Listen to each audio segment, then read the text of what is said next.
morning pemirsa, bagaimana kabarnya? Sehat? Bahagia? Alia Renomas kembali hadir di Sehat Pagi. Senang sekali ya kalau seandainya pagi-pagi seperti ini kita sudah mulai semangat, sudah bisa mulai menyapa pemirsa kembali di rumah. Kemarin-kemarin ini sempat agak hektik ya pemirsa. Tapi pemirsa, kalau seandainya kita berbicara nih tentang salah satu tagline atau mungkin quotes yang mengatakan bahwa katanya jodoh itu tidak akan kemana. Anda setuju dengan statement itu? Kalau saya pribadi pada pagi hari ini sangat setuju dengan statement itu pemirsa. Karena memang beberapa hari yang lalu salah seorang kerabat saya itu sempat terkena prostat. Terus bertanyalah kepada saya karena memang beliau tahu bahwa saya itu setiap pagi biasanya suka bertemu dengan dokter-dokter nih pemirsa. Bertanya kepada saya, kalau seandainya prostat itu apa ya pantangannya? Kalau memang ada pantangan makanan yang harus dijauhi, saya mau loh menjauhi pantangannya itu supaya saya bisa sembuh. Nah pada pagi hari ini pemirsa, ternyata didatangkanlah jodohnya. Jodohnya Alia nih pemirsa, salah seorang dokter ya yang akan membahas seputar pembesaran pada prostat. Ada Dr. Wisnu Laksamana, spesialis urologi. Saya akan menyapa Dr. Wisnu terlebih dahulu. Selamat pagi Dr. Wisnu. Pagi Mbak. Gimana kabarnya dok? Alhamdulillah sehat-sehat. Sehat ya dok? Ya.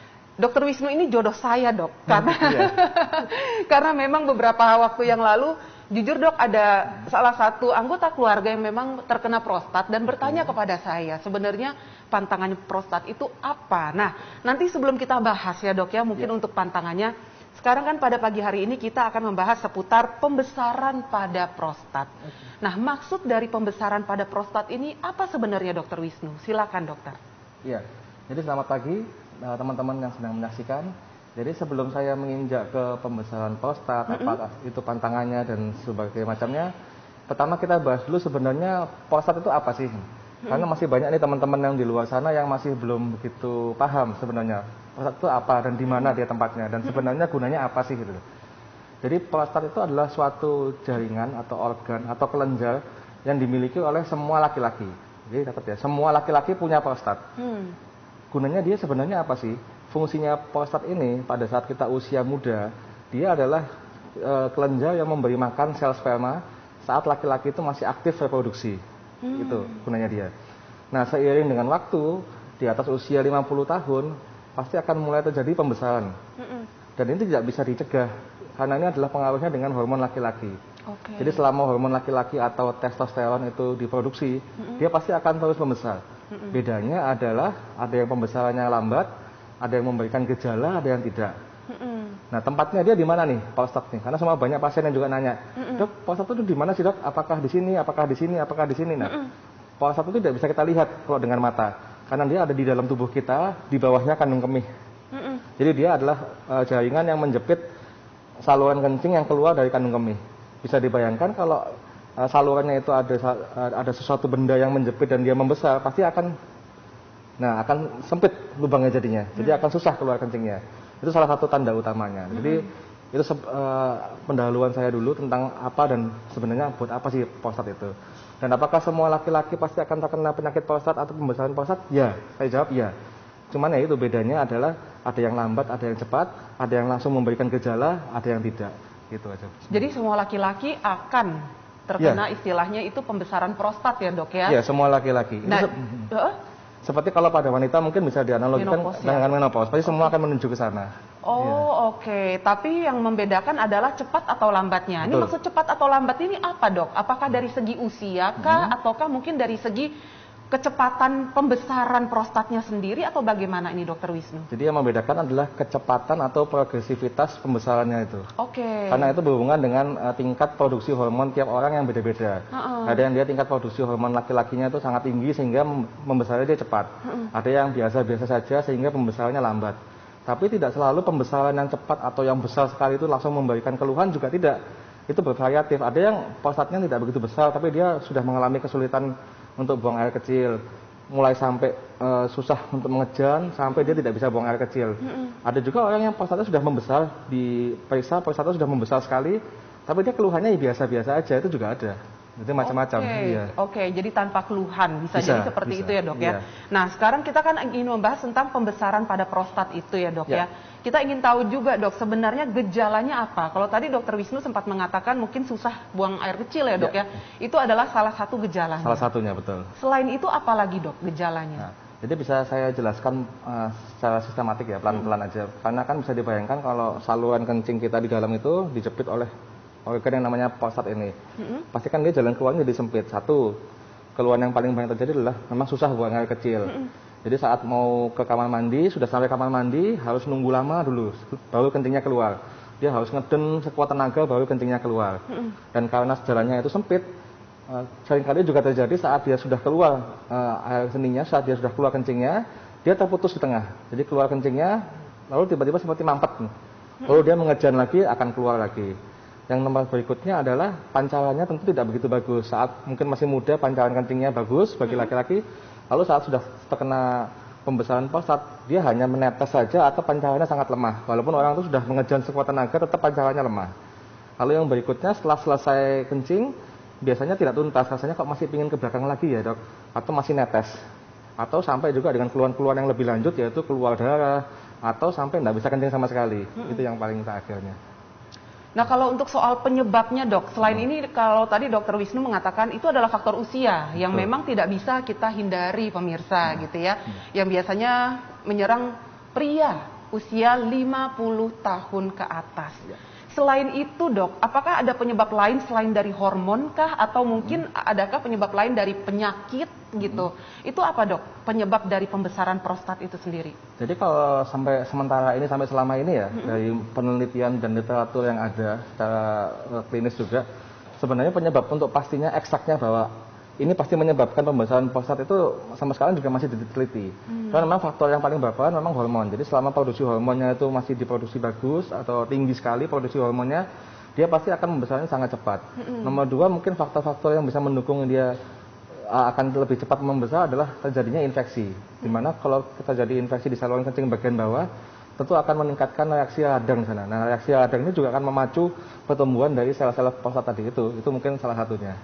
Oke, baik kalau begitu. Pemirsa, kalau seandainya pemirsa di rumah ya mungkin ada keluarga atau mungkin sekarang ini sedang mengalami susah untuk buang air kecil. Apakah itu salah satu pertanda dari pembesaran prostat? Bisa jadi. Silahkan untuk konsultasi ke Dokter Wisnu ya, bisa via WhatsApp. Untuk nomornya sudah tertera di layar kaca Anda ya pemirsa. Tapi kami harus jeda sejenak, jangan kemana-mana. Sehat Pagi akan segera kembali sesaat lagi.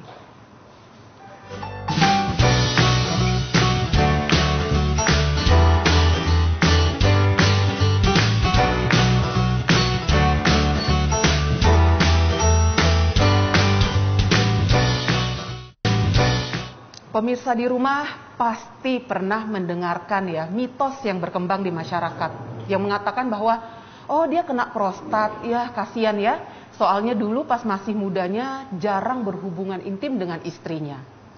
Pernah mendengar statement seperti itu atau mungkin mitos seperti itu? Saya bolak-balik ya pemirsa mendengarkan statement seperti itu dan akhirnya menjadi isu gender nih. Tapi saya di sini tidak mau mengungkit isu gendernya. Saya ingin menanyakan kepada Dokter Wisnu, apakah betul dok kalau seandainya prostat pada laki-laki itu bisa membesar diakibatkan ketika masa muda jarang berhubungan intim dengan pasangannya? Saya menanyakan, apakah betul itu Dokter Wisnu? Karena memang itu mitos yang banyak sekali berkembang di masyarakat dok. Ya, jadi gini, memang itu mitos yang sampai sekarang pun masih sering ditanyakan sama pasien kepada saya ya. Dan itu saya jelaskan, saya tegaskan, saya jawab sebenarnya tidak benar. Jadi tidak ada hubungannya antara frekuensi berhubungan intim dengan pasangan dengan perkembangan prostat di masa tua, itu sebenarnya tidak ada hubungannya. Jadi walaupun bagi yang masih punya pasangan pun sampai usia tua, apakah dia sering berhubungan intim atau sudah tidak pernah berhubungan intim lagi, itu pasti akan tetap membesar karena itu pengaruhnya dari hormon. Jadi sebenarnya tidak ada hubungannya itu. Jadi sama sekali tidak ada hubungannya, tidak ada hubungannya ya dok ya. Iya. Jadi memang cairan sperma itu saat kita berhubungan intim lalu orgasme atau ejakulasi, 30% 40% cairan yang keluar itu adalah cairan yang berasal dari prostat. Sehingga akhirnya beberapa orang menganalogikan, oh iya berarti kalau tidak pernah dikeluarkan dia akan numpuk di situ lalu membesar prostatnya. Sebenarnya tidak ada hubungannya. Jadi kalau tidak dikeluarkan ya dia akan diserap lagi sama tubuh. Jadi sedangkan proses pembesaran prostat itu sendiri proses yang berbeda lagi karena dia memang dipicu oleh hormon laki-laki itu. Jadi nggak ada hubungannya sebenarnya. Jadi akhirnya mitos yang berkembang ya pemirsa itu dipatahkan, terpatahkan ya oleh Dokter Wisnu karena memang penjelasannya sudah jelas dari Dokter Wisnu. Jadi kalau seandainya memang selama ini kita mendengarkan mitos seperti itu, jangan termakan lagi ya pemirsa. Karena memang yang namanya prostat ini pasti akan istilahnya ini menyerang pada pria di usia 50 tahun ke atas. Seperti tadi saya katakan ya, saya membuka WhatsApp buat pemirsa di rumah yang ingin berkonsultasi langsung dengan Dokter Wisnu karena pada pagi hari ini kami masih membahas seputar pembesaran pada prostat. Sudah ada WhatsApp yang masuk, Dokter Wisnu bertanya begini dok. Selamat pagi dokter. Dok, apa benar jika pria di atas 50 tahun dan aktif secara seksual, kecil kemungkinan untuk kena pembesaran prostat? Dan apa bedanya gejala-gejala pembesaran prostat dengan kanker prostat? Cek apa nih dok yang harus rutin dilakukan oleh pria? Nah silakan Dokter Wisnu, ini pertanyaannya ada 3 ya dok ya. Tapi saya akan breakdown dulu satu persatu. Yang bertanya bahwa apakah benar jika pria di atas 50 tahun dan aktif secara seksual, kecil kemungkinan untuk kena pembesaran prostat. Apakah betul dok? Jadi yang pertama tadi ini berhubungan sama mitos yang beredar tadi ya. Jadi sebenarnya tidak ada hubungannya Pak. Jadi apakah Anda sampai tua masih bisa aktif berhubungan seksual itu bagus, tapi apakah itu bisa mencegah pembesaran prostat? Tidak. Jadi sebenarnya tidak ada hubungannya. Jadi pembesaran prostat dan frekuensi hubungan intim dengan pasangan itu saya jelaskan sama sekali tidak ada hubungannya. Itu yang pertama tadi. Yang pertama, oke. Yang kedua, nah untuk kena dan apa dok beda gejala-gejala pembesaran prostat dengan kanker prostat? Ini pertanyaannya sangat bagus ini. Jadi memang pembesaran prostat itu kalau kita ngomong dengan pembesaran prostat itu memang arahnya ada 2, yaitu jinak, yaitu dengan pembesaran prostat yang biasa atau dia suatu keganasan atau disebut kanker prostat. Gejalanya agak sedikit berbeda. Kalau dia pembesaran prostat yang jinak, memang dia arah membesarnya adalah lebih menekan ke saluran kencingnya. Jadi keluhan kencingnya itu akan lebih luar biasa, yang susah kencing, harus ngejan, hanya menetes, pancarannya tidak bagus dan masih ada sisa yang seperti saya sebutkan di awal tadi. Sedangkan kalau pembesaran prostat itu nanti dia berkembang menjadi suatu keganasan atau kanker prostat, itu dia membesarnya prostat itu arahnya bukan lagi ke arah saluran kencingnya, tapi dia ke arah belakang, yaitu ke arah ke arah dubur. Jadi keluhannya akan lebih banyak ke kok saya selain susah kencing, tapi saya kok juga susah buang air besar ya dok ya. Buang air besar saya mulai ada darahnya, itu kita harus waspada juga. Apakah ini pembesaran prostat yang jinak atau ganas? Lalu melanjutkan itu tadi pertanyaan yang terakhir, pemeriksaannya apa ya? Jadi saat pemeriksaan yang kita periksa pasti satu keluhannya, kita evaluasi. Ini kira-kira lebih mengarah kemana? Apakah memang pembesaran prostat?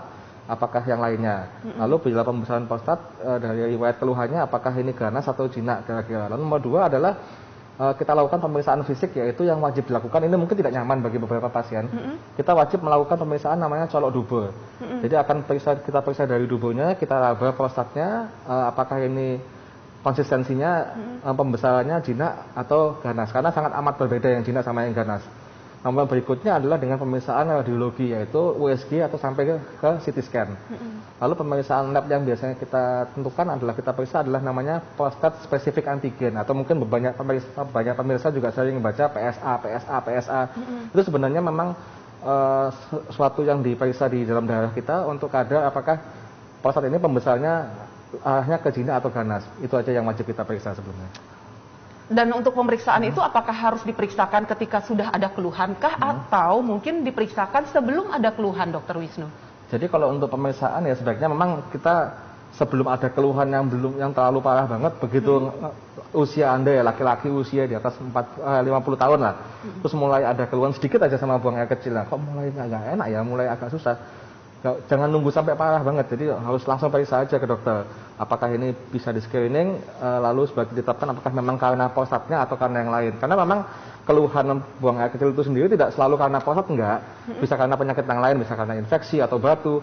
Cuman bila Anda sudah 50 tahun ke atas, itu harus agak aware lah, harus agak hati-hati. Kok mulai nggak enak ya hidup saya, sebaiknya Anda periksakan. Dok, yang menjadi pertanyaan saya ini tadi menarik sekali ya, karena ada yang bertanya apa bedanya pembesaran prostat dengan kanker prostat. Nah, yang menjadi pertanyaan saya, apakah dengan pembesaran prostat itu bisa menjadi kanker prostat ataukah tidak, dok? Gitu loh. Itu pertanyaannya bagus sekali.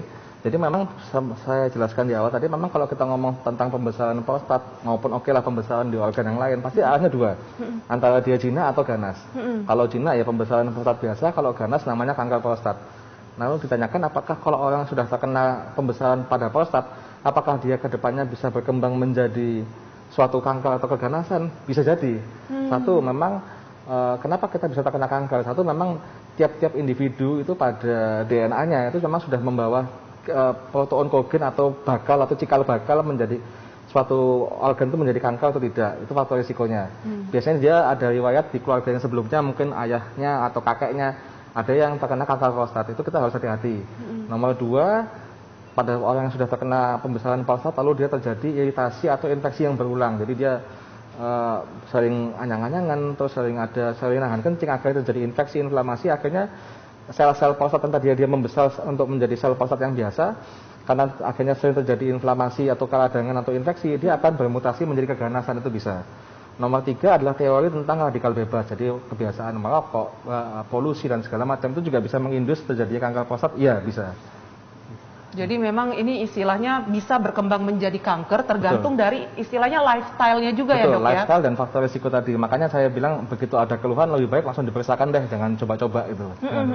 Langsung diperiksakan. Nah diperiksakannya itu tadi seperti yang dokter Wisnu sempat katakan, radiologi, ada CT scan juga seperti itu ya dok ya. Pemeriksaan lab juga. Pemeriksaan lab juga. Nah tadi kan terkait dengan pertanyaan yang terakhir itu ya dok ya, untuk pemeriksaan dan juga diagnosisnya ya dok ya. Untuk pengobatannya nih dok, seperti apa pengobatannya? Karena tadi kan sebelum kita mulai saya sempat bertanya ya ke dokter Wisnu, dok apakah prostat ini bisa disembuhkan atau tidak gitu? Kalau seandainya tidak, itu pengobatannya akan berjalan tuh seperti apa dok gitu? Gimana dok? Jadi kalau kita tanya apakah orang sudah pembesaran prostat apakah dia bisa sembuh? Nah kita tanya dulu deh, maksudnya pasien kategorinya mereka sembuh itu apa? Kalau mereka mengharapkan sembuhnya itu harapannya adalah prostatnya kembali normal seperti saat muda, tidak ada keluhan dan besarnya juga kembali normal lagi, itu tidak bisa, karena itu sudah proses yang akan terus berjalan. Yang bisa kita lakukan adalah mengontrol satu kualitas hidup orang dengan pembesaran prostat, yaitu dengan banyak modalitasnya. Jadi yang masih berkembang, faktanya masih berkembang di masyarakat adalah mereka tidak mau periksa karena sudah punya mindset, waduh saya jangan-jangan kena prostat nih, kalau saya periksa pasti saya dioperasi. Itu sebenarnya tidak betul sama sekali gitu. Karena di urologi sendiri sudah banyak sekali modalitasnya untuk pengobatan prostat, mulai tidak kita apa-apakan, yaitu adalah watchful watching. Jadi pasien hanya disuruh kontrol sebulan sekali, kita awasi gejalanya, kita bikin scoring gejalanya, lalu dengan obat-obatan medikamentosa, atau memang kalau sudah parah sekali ya memang harus mengarah ke operasi, tapi tidak semuanya harus operasi. Jadi tidak semua pembesaran pada prostat itu harus operasi ya dok? Betul. Bisa dikontrol lewat obat-obatan saja gitu. Karena memang ketakutan yang pastinya beredar di masyarakat kita pemirsa, kalau seandainya terjadi pembesaran pada prostat itu adalah dioperasi. Kita takut kalau seandainya penanganannya akan dioperasi. Padahal sebenarnya dokter Wisnu sudah mengatakan tidak selalu harus dioperasi.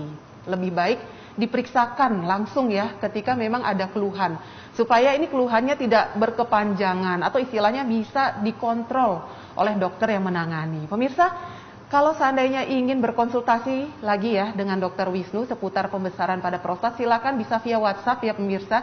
Nomornya sudah tertera di layar kaca, jangan malu-malu untuk konsultasi, karena memang daripada kita cari-cari tahu sendiri, belum tentu juga hasilnya betul yang keluar. Lebih baik langsung konsultasi ke dokter yang sudah istilahnya handal di bidangnya ya. Tapi kami jeda sejenak pemirsa, jangan kemana-mana, kami akan segera kembali sesaat lagi.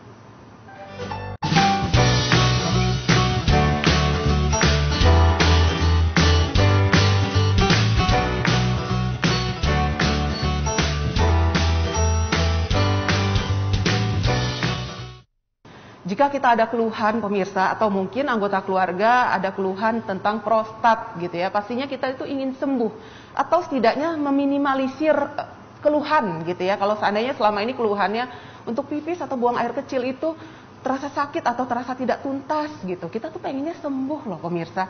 Pengennya itu keluhannya itu tidak terlalu besar.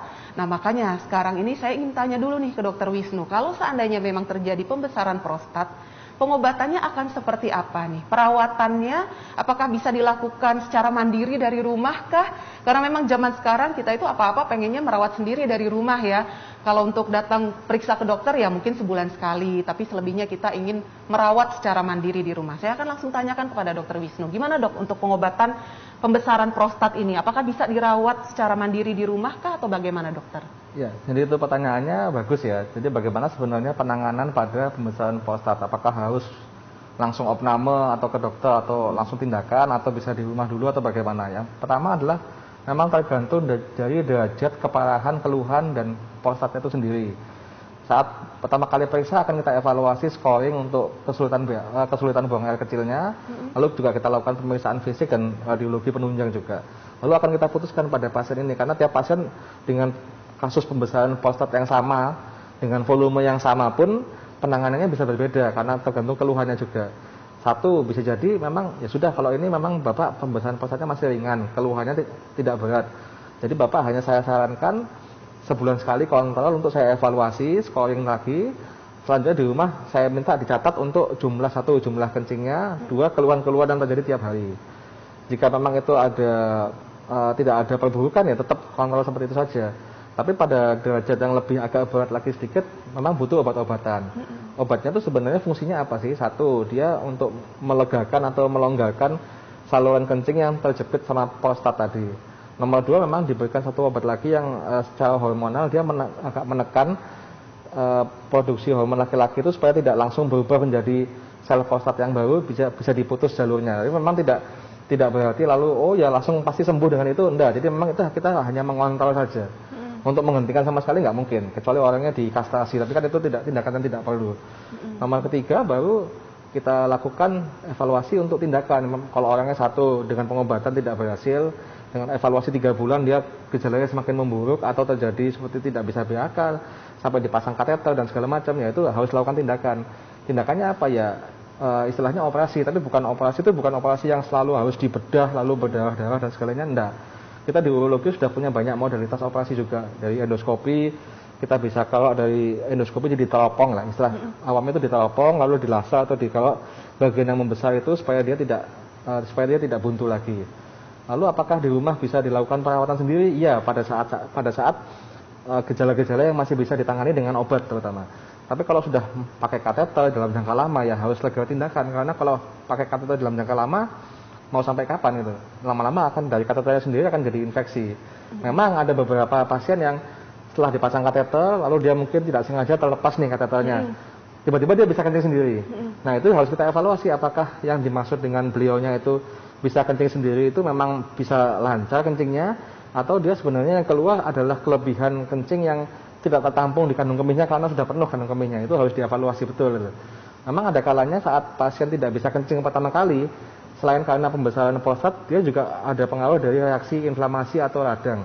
Sehingga saat dipasang kateter, lalu beberapa minggu kemudian, setelah reaksi infeksi atau radangnya itu sudah mulai reda, dia mulai membuka lagi prostatnya. Tiba-tiba saat kateternya terlepas, dia bisa kencing juga bisa. Tapi itu tetap harus dalam monitoring dokter. Jadi jangan terus, ya sudah, berarti saya sudah sembuh, nggak usah periksa lagi. Jangan, tetap harus dimonitoring. Karena tidak jalan juga setelah beberapa bulan berikutnya tiba-tiba bisa memburuk lagi juga bisa. Itu yang saya tekankan. Jadi memang sebaiknya tetap harus dievaluasi oleh dokter ya dok. Betul, ketika memang umpamanya nih sudah menggunakan kateter pemirsa, terus tiba-tiba kateternya lepas, akhirnya bisa buang air kecil sendiri gitu. Kita terkadang udah ngerasa happy ya, senang, wah ini enak juga ya kita bisa buang air kecil sendiri tanpa menggunakan kateter. Tapi yang harus diingat ketika hal itu terjadi, tetap kita harus cerita ke dokter yang menangani supaya itu bisa dievaluasi lebih lanjut oleh dokter yang memang biasanya menangani kita ya pemirsa. Ya. Saya akan lanjutkan kembali membacakan WhatsApp yang masuk ya Dokter Wisnu. Selamat pagi dokter. Dok, teknik operasi pembesaran prostat itu operasi besar atau bisa dengan laparoskopi dok? Nah, apa resiko jika prostat diangkat semua pada pasien di kemudian hari? Ya. Nah, ada 2 pertanyaan nih dok. Nah, pertanyaan pertama dulu kayaknya dok ya, teknik operasi pembesaran prostat itu operasi besar atau bisa dengan laparoskopi dok? Nah, bagaimana nih dokter Wisnu? Ya, jadi pertanyaannya bagus. Ini juga pasien sering bertanya pada saat mereka harus dioperasi, mereka nanya untuk operasinya bagaimana? Jadi di urologi itu kita punya modalitas operasi mulai dari yang minimal invasif. Jadi dengan tindakan endoskopi. Jadi dimasukkan alat atau teropong ke saluran kencingnya itu sampai ke bagian yang pembesaran prostatnya, akan kita kurangi pembesaran prostatnya. Jadi kita kalau atau kita laser sehingga jalan kencingan tadi atau buntu oleh prostat itu, dia akan membuka, kencingnya akan bagus. Lalu nomor berikutnya memang ada kalanya memang diperlukan operasi bedah terbuka atau operasi besar, itu memang bisa. Tapi memang sudah sangat amat jarang sekali kita lakukan, karena satu, jika prostat itu diambil semua dengan operasi besar itu kan berarti harus diambil semua jaringan prostatnya. Komplikasi yang terjadi di kemudian hari itu lebih banyak daripada manfaatnya. Di antaranya penyembuhannya seringkali tidak bagus sehingga terjadi buntu atau terjadi seperti keloid di dalam situ, sehingga akhirnya tetap buang air kecilnya pun tetap tidak enak. Belum lagi risiko pendarahan dan kerusakan saraf di sekitar-sekitarnya itu, jadi komplikasinya lebih banyak dan daripada manfaatnya. Jadi kalau sekarang kita pilihan utamanya adalah dengan tindakan endoskopi. Yang dimaksud dengan laparoskopi mungkin tadi itu dengan tindakan endoskopi. Jadi dengan teropong, tidak ada luka, dilihat, begitu nyampe ke bagian prostat yang membesar atau menyempit itu akan kita laser atau kita kerok. Itu yang kita punya sekarang di urologi. Oke. Selanjutnya ya dok, ini yang bertanya, yang konsultasi ke dokter Wisnu ngantri nih dok. Saya bacakan kembali ya pemirsa. Ada dari Ibu Lilis nih, bercerita begini dok. Assalamualaikum dokter, saya Lilis. Anak saya ini berumur 3 tahun, tapi tidak ada keluhan ya dok ya. Intinya itu anak saya telur sebelah kiri kadang besar, kadang kecil dok, tapi tidak mengeluh sakit. Ini seperti hernia gitu dok. Apakah hernia ini sama seperti prostat dok? Nah ini bagaimana dokter Wisnu? Ya, jadi ini pertanyaannya bagus dengan Ibu Lilis tadi ya, Ibu Lilis. Pertanyaannya bagus. Yang pertama saya jawab langsung, apakah sama antara hernia dengan prostat? Tidak. Jadi mekanisme kenapa kadang-kadang juga pada usia tua buah zagarnya tiba-tiba bisa membesar sendiri lalu mengempes sendiri atau hernia, itu memang adanya sambungan dari rongga di dalam perut dengan kantong buah zagar yang seharusnya sudah nutup, sehingga akhirnya kadang-kadang cairan dalam rongga perut itu dia bisa turun ke kantong zagar, atau usus itu ada yang bisa turun ke kantong buah zagar sehingga akhirnya terjadi hernia. Dan sebenarnya ini sangat amat berbeda dengan prostat, di mana prostat itu dia letaknya di dalam. Jadi tidak bisa diraba atau tidak bisa dilihat dari luar, tidak bisa. Dia letaknya di dalam, persis di bawah kandung kemih. Jadi dia kandung kemih itu kan seperti kantong yang ada saluran kencingnya keluar. Nah, prostat itu dia persis di bawahnya kandung kemih, di tempat keluarnya saluran kencingnya itu. Jadi tidak bisa dilihat. Jadi kalau mau lihat ya harus pakai USG atau dengan CT scan atau dengan foto. Oke. Dok, kalau seandainya tadi dokter Wisnu sempat membahas seputar tindakan ya, kalau seandainya memang terjadi pembesaran prostat seperti di laser, seperti itu ya dok ya, atau mungkin operasi. Dok, kalau seandainya tindakan laser atau operasi itu ya dilakukan pada, ini kan istilahnya yang bisa terkena pembesaran prostat ini pria usia 50 tahun ke atas. Betul, iya. Nah itu untuk resikonya seperti apa dok? Karena kan terkadang kita ya umpamanya punya keluarga atau punya ayah yang terkena pembesaran pada prostat, terus mikirnya ini harus dilakukan tindakan atau mungkin operasi atau laser. Kita mikirnya ini ayah saya sudah sepuh, apakah aman tindakannya untuk ayah saya, dan proses recovery-nya bagaimana dokter kalau seandainya memang tindakan itu dilakukan. Nah itu bagaimana dokter Wisnu? Jadi memang prostat ini kan memang penyakit yang menyerang pada usia tua ya. Jadi memang rata-rata pasien yang menjalani tindakan itu memang usianya sudah tidak muda, antara 50 ke atas paling banyak. Memang skalanya di antara usia 60 sampai 70 tahun. Bahkan ada yang 80 tahun. Kalau memang itu indikasi, tetap kita lakukan. Bagaimana risikonya? Jadi apakah tindakan yang tadi minimal invasif itu atau laser atau dengan diteropong itu sama sekali tidak berisiko? Enggak, setiap tindakan pasti ada risikonya, yaitu risiko dari tindakannya itu sendiri. Lalu kedua adalah risiko untuk pembiusannya, pasti ada risikonya. Cuman dengan tindakan yang minimal invasif tadi, dengan tidak adanya sayatan atau tidak dilakukan pembedahan, tentu risikonya akan jauh lebih berkurang. Satu, masalah perdarahan. Dua, masalah penyembuhan akan lebih bagus daripada dia dibedah langsung. Lalu apakah tiap pasien yang menjalani itu lalu usia tua resikonya harus dievaluasi dulu? Iya. Jadi sebelum melakukan tindakan akan kita lakukan evaluasi bersama dengan dokter bius, lalu dengan dokter penyakit dalam kalau diperlukan, atau dokter jantung juga bisa kalau diperlukan. Apakah pasien ini secara keseluruhan dia fit untuk menjalani tindakan? Jadi memang tidak hanya saya perhatikan di bidang urologinya aja, oh ini harus tindakan, saya abaikan yang lain, enggak. Tetap kita di urologi, tetap kita, pasien itu adalah manusia. Jadi dia suatu sistemik yang kita harus siapkan sebaik mungkin. Kalaupun tindakannya hanya di bidang urologi, tetap kita harus periksa masalah jantungnya, penyakit dalamnya. Jadi pasien itu benar-benar fit untuk menjalani tindakan. Apalagi di usia tua pasti kan sudah kadang-kadang sudah banyak masalah. Pasien dengan darah tinggi, kencing manis, itu harus benar-benar diatasi bersama dulu.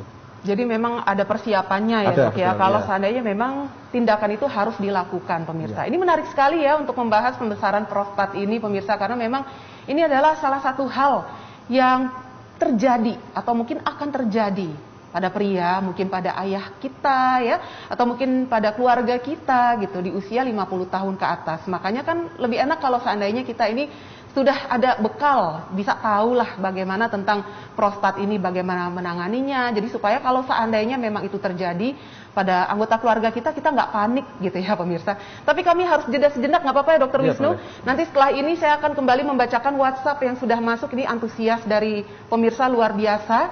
Tapi kami akan jeda sejenak pemirsa, jangan kemana-mana. Sehat Pagi akan segera kembali sesaat lagi.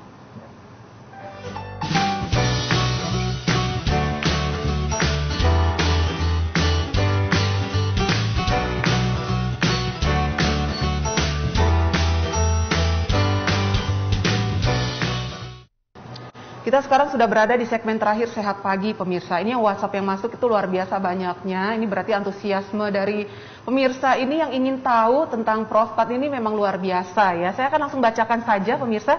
Ada yang bertanya, selamat pagi dokter, saya mau tanya, apa yang menyebabkan prostat dan apa bedanya dengan hernia dok? Mungkin tadi dokter Wisnu sudah menjelaskan, tapi nggak apa-apa dok, dijelaskan secara singkat kembali. Silakan dokter Wisnu. Ya, boleh nggak apa-apa. Jadi memang masih banyak yang belum paham sebenarnya prostat itu apa, penyebabnya apa, dan apa bedanya sama hernia. Yang pertama saya jelaskan, prostat itu adalah organ yang dimiliki semua pria, di mana saat usia muda dia yang memberi makan sel sperma saat sedang reproduksi. Nah, apakah bagaimana cara pencegahan prostat? Pembesaran prostat tidak bisa. Karena pembesaran prostat terjadi karena tingkat produksi hormon laki-laki pada pria, terutama di atas 50 tahun ke atas, dia pasti akan membesar. Bedanya ada yang membesarnya pelan-pelan, ada yang membesarnya cepat, ada yang memberikan keluhan langsung, ada yang tidak. Lalu bedanya apa dengan hernia? Jelas berbeda. Karena hernia, kadang-kadang orang memang datang ke praktek saya, dok saya kena prostat. Bapak kok tahu? Ya ini kantong buah zakal saya membesar. Nah, jadi ini pemahaman yang masih sering keliru. Jadi kantong buah zakal yang membesar atau ada kelainan pada buah zakal itu sebenarnya tempat yang sangat berbeda sama prostat. Prostat tempatnya ada di dalam, di bawahnya kandung kemih Anda. Sedangkan pada hernia itu terjadi ada kelainannya adalah di kantong buah zakal, jadi di luar. Jadi sebenarnya ada suatu hal yang sangat berbeda. Tapi masih sering ditanyakan sama pasien, iya. Oke, selanjutnya ya dok. Dokter, saya punya prostat mulai tahun 2016 dan saya konsumsi obat Avodart. Nah, bagaimana ya dokter? Kadang itu saya buang air kecil terasa sakit. Nah, ini bagaimana dokter? Silakan dokter Wisnu. Ya, jadi obat yang diminum Avodart itu dia sifatnya adalah sebagai obat hormonal. Jadi obat yang memutus tali rantai antara produksi hormon laki-laki sehingga dia tidak langsung menjadi sel prostat yang baru. Nah, apakah hubungannya dengan keluhannya buang air kecil sakit? Itu berarti ada sesuatu yang lain terjadi. Mungkin Anda harus periksa satu, periksa kencing, apakah ada infeksi atau tidak. Nomor dua, Anda perlu USG juga, apakah terjadi progresivitas pembesaran prostat pada Anda. Lalu saya lihat apakah ada komplikasinya enggak. Kadang-kadang rasa sakit itu sendiri ditimbulkan bukan karena prostatnya, tapi karena komplikasinya. Satu, infeksi. Nomor dua, bisa jadi ada batu di kandung kemih, itu juga bisa. Jadi itu harus dievaluasi. Jadi bukan berarti Anda terus menghentikan obatnya atau apa, enggak. Anda periksa dulu, karena kemungkinan bisa terjadi sesuatu yang lain di lain prostatnya itu. Oke, selanjutnya ya dokter. Selamat pagi dokter. Dok, ayah mertua saya umur 63 tahun dan mengalami gejala kencingnya sedikit-sedikit. Sudah saya periksakan lab dan hasilnya PSA orang tua saya 26,70 dan normalnya 4. Nah, mohon penjelasan dan solusinya ini dokter. Ini bagaimana dok terkait dengan hasil pemeriksaan lab PSA itu dok? Ya, jadi tadi saya sempat singgung tentang PSA ya, yaitu singkatan dari prostat specific antigen, di mana dia nilai cut off normalnya memang di bawah 4 untuk pembesaran prostat yang normal. Jika di antara 4 sampai 10 itu masih meragukan apakah memang ada indikasi ke arah keganasan atau dia ada faktor lain seperti keradangan atau infeksi pada prostat. Tapi memang bila PSA sudah di atas 10 apalagi sampai 26, memang hampir dipastikan 80% kasus itu memang menuju ke arah keganasan. Untuk memastikan bagaimana, harus kita lakukan namanya biopsi. Jadi periksa ke dokter urologi, nanti akan direncanakan untuk dilakukan biopsi, yaitu dimasukkan jarum kecil melalui suatu alat itu nanti melalui duburnya untuk mencapai prostat. Lalu kita ambil jaringan prostat sedikit, lalu kita periksakan ke patologi untuk memastikan apakah memang betul ini ganas atau jinak. Jika betul ini ganas, maka penanganannya akan sangat berbeda dengan pembesaran prostat sangat jinak. Akan melibatkan obat-obatan, ya mungkin obat-obatan kemo dan segala macam, jadi akan beda penanganannya. Oke, kalau begitu. Ini akan menjadi pertanyaan terakhir ya, pemirsa yang saya bacakan WhatsApp-nya. Dokter, bagaimana cara mengatasi penyakit prostat? Dan apa sajakah pantangan yang wajib dihindari? Nah, ini bagaimana dokter? Ya, jadi ini bagus ya sebagai pertanyaan terakhir ya. Pantangannya apa? Jadi untuk satu saya tekankan tadi, pembesaran prostat pada laki-laki tidak bisa dihindari karena semuanya pasti terjadi, derajatnya saja yang berbeda. Lalu bagaimana cara menanganinya? Berobat ke dokter nanti akan bisa dengan pengobatan atau dengan perubahan lifestyle. Nah, perubahan lifestyle ini apa? Jadi memang tidak ada pantangan yang pasti bahwa jika tidak konsumsi ini atau dengan konsumsi A pasti prostatnya akan berhenti membesar, tidak ada. Tapi dari beberapa literatur yang saya baca memang karena prostat ini dia hubungannya dengan produksi hormon laki-laki atau produksi hormon testosteron, memang sebaiknya Anda membatasi makanan-makanan yang mengindus atau memicu terjadinya produksi hormon testosteron atau hormon laki-laki yang berlebihan. Contohnya? Apa itu? Paling banyak adalah daging merah. Jadi domba, kambing, sapi itu agak dikurangi sedikit. Karena konsumsi daging domba, kambing, sapi itu akan memicu testosteron secara tinggi, produksi testosteron secara tinggi. Lalu untuk mencegah, apa yang harus dikonsumsi sebaiknya untuk mencegah pembesaran prostat lebih lanjut? Jadi sebenarnya tidak ada yang spesifik bahwa kalau makan A pasti nanti dia akan mengecil, enggak. Tapi kita bisa bantu pasien biasanya dengan konsumsi makanan-makanan yang tinggi antioksidannya sehingga dia akan menekan proses keradangannya. Diharapkan dengan keradangan yang ditekan pembesarannya tidak akan begitu progresif banget. Paling sering disarankan menurut literatur juga adalah konsumsi buah tomat. Jadi buah tomat 1 kali sehari saja bisa direbus, bisa dimakan langsung atau bisa di jus. Itu akan sangat amat membantu untuk menekan pembesaran prostat itu tadi. Oke, kalau begitu. Ini sudah jelas ya pemirsa info dari Dr. Wisnu dari perkara makanan ya. Apa yang sebaiknya harus dihindari atau dikurangi, apa yang sebaiknya memang dikonsumsi gitu ya.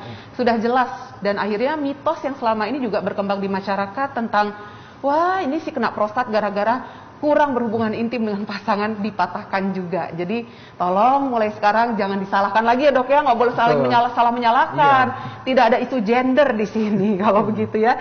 Dr. Wisnu Laksamana, spesialis urologi, terima kasih untuk waktunya dok. Kalau seandainya ada pemirsa di rumah yang ingin datang langsung untuk konsultasi dengan Dr. Wisnu, bisa menemui Dr. Wisnu di mana dok? Praktek di mana? Kapan saja dan jam berapa dokter? Silakan dokter. Ya. Baik, saya bisa bila ada yang ingin berkonsultasi di area Surabaya dan sekitarnya maupun mungkin di luar kota, monggo. Saya ada di Rumah Sakit Manyar Medical Center Surabaya, letaknya di Jalan Raya Manyar nomor 9. Setiap hari Senin siang jam 1 sampai jam 3, Rabu siang jam 1 sampai jam 3, dan hari Sabtu pagi jam 8. Namun bila mungkin memang ingin bertemu di luar jam itu bisa menghubungi rumah sakit agar dibikinkan appointment. Oke, sudah dijelaskan ya untuk praktek di mana, hari apa saja, jam berapa saja. Jadi bisa langsung ketemu dengan Dr. Wisnu. Terima kasih banyak Dr. Wisnu Laksamana sudah mau meluangkan waktunya pada pagi hari ini berbagi cerita dan berbagi ilmu bersama dengan kita tentang prostat ya pemirsa. Pemirsa, terkadang kita itu tidak bisa menjadi manusia itu yang saling menyalahkan satu sama lain. Terkadang lebih baik kita menjadi seorang manusia itu harus bisa ikhlas dan legowo kalau memang seandainya hal itu memang terjadi pada diri kita. Alia Renomas pamit pemirsa, sehat selalu, sampai jumpa.